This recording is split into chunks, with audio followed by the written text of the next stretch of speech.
Muhammad Basri secara yuridis terbukti sama sekali bukan ASN, bukan pejabat pengadaan, dan tidak memiliki ikatan kontrak formal apapun dengan Pemkab Goa, namun mampu mengendalikan dan menerima kickback atau fee proyek dalam jumlah yang sangat fantastis.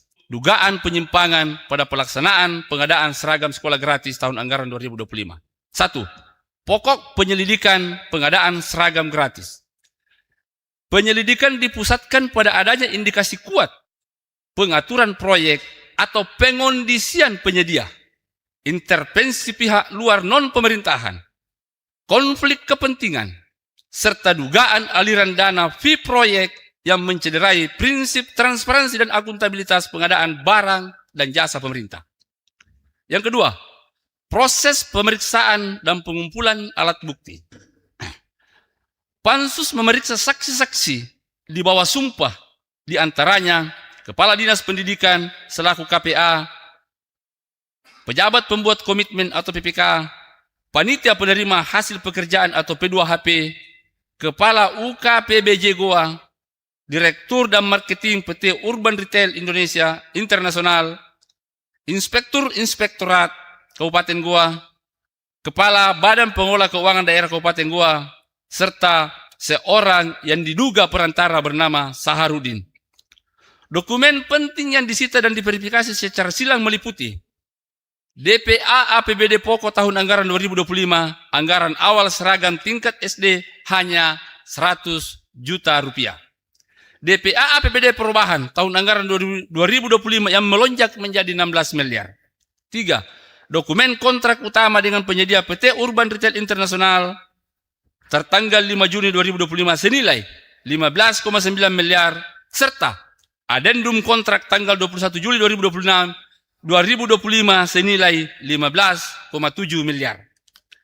Laporan hasil review HPS dan kontrak oleh Inspektorat Daerah serta bagian hukum.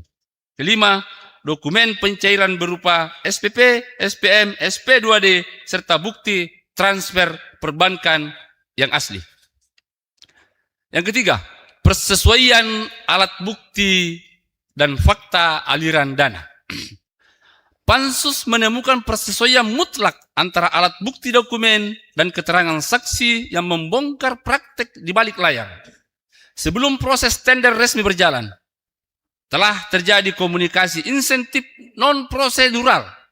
Saksi yang bernama Saudara Saharudin terbukti bertindak sebagai intermedian atau penghubung yang mempertemukan pihak direksi PT Urban Retail Internasional secara langsung dengan pejabat pembuat komitmen atau PPK Dinas Pendidikan Kabupaten Goa di luar kantor. Lebih mengejutkan lagi, Pansus memperoleh bukti transfer perbankan valid yang diserahkan secara langsung oleh pihak penyedia atau PT Urban Retail Internasional dalam persidangan. Terbukti adanya aliran dana segar yang ditarik dari rekening PT Urban Retail Internasional nomor 4413067777 yang ditransfer ke rekening Bank Mandiri nomor 1740005772785 atas nama Muhammad Basri alias Ombas. Rincian aliran dana transaksi finansial. 1. Transfer tahap pertama pada tanggal 16 Juni 2025 sebesar 500 juta. 2. Transfer tahap kedua tanggal 16 Juni 2025 sebesar 100 juta rupiah. Yang ketiga, total dana mengalir 600 juta rupiah. Fakta persidangan membuktikan bahwa transaksi ini memiliki hubungan kronologis dan kausalitas waktu yang sangat ketat dengan pelaksanaan kontrak pengadaan seragam sekolah gratis tahun anggaran 2025. Muhammad Basri secara yuridis terbukti sama sekali bukan ASN, bukan pejabat pengadaan, dan tidak memiliki ikatan kontrak formal apapun dengan Pemkab Goa, namun mampu mengendalikan dan menerima kickback atau fee proyek dalam jumlah yang sangat fantastis. Hal ini mengonfirmasi adanya intervensi pihak luar yang difasilitasi oleh kedekatan khusus dengan kekuasaan eksekutif. 4. Analisis hukum objek penyelidikan pertama, bahwa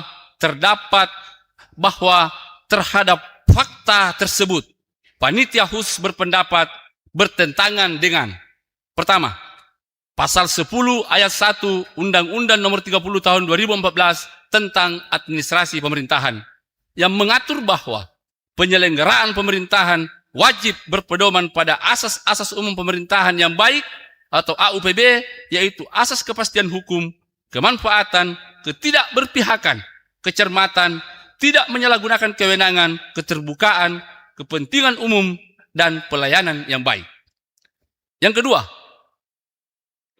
pasal yang bertentangan adalah pasal 17 ayat 2 Undang-Undang Nomor 30 Tahun 2014 tentang administrasi pemerintahan yang menyatakan badan dan atau pejabat pemerintah dilarang menyalahgunakan kewenangan.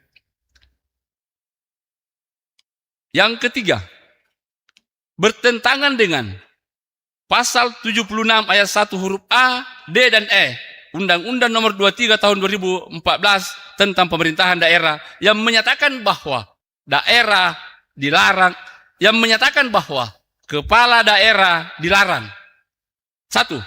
Membuat keputusan yang secara khusus memberikan keuntungan pribadi, keluarga, kroni, golongan tertentu atau kelompok politiknya yang bertentangan dengan ketentuan peraturan perundang-undangan. Yang kedua, menyalahgunakan wewenang yang menguntungkan diri sendiri dan atau merugikan daerah yang dipimpinnya. Yang ketiga, melakukan korupsi, kolusi, nepotisme, serta menerima uang, barang dan atau jasa dari pihak lain yang mempengaruhi keputusan atau tindakan yang akan dilakukan.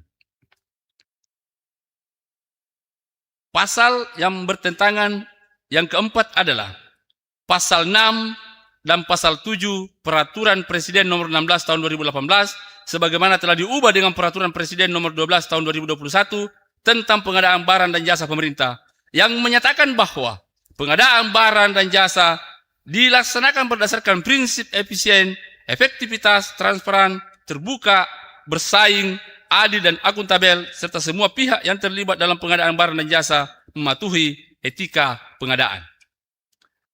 Yang terakhir, pasal yang bertentangan menurut pandangan Pansus adalah bertentangan dengan pasal 5 angka 4 Undang-Undang Nomor 28 Tahun 1999 tentang penyelenggaraan negara yang bersih dan bebas dari korupsi, kolusi, dan nepotisme yang menyatakan bahwa setiap penyelenggara negara berkewajiban untuk tidak melakukan perbuatan korupsi, kolusi, dan nepotisme.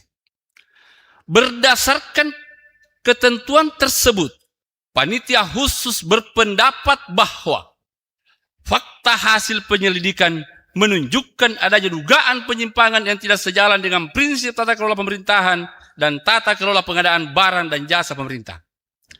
Di samping itu,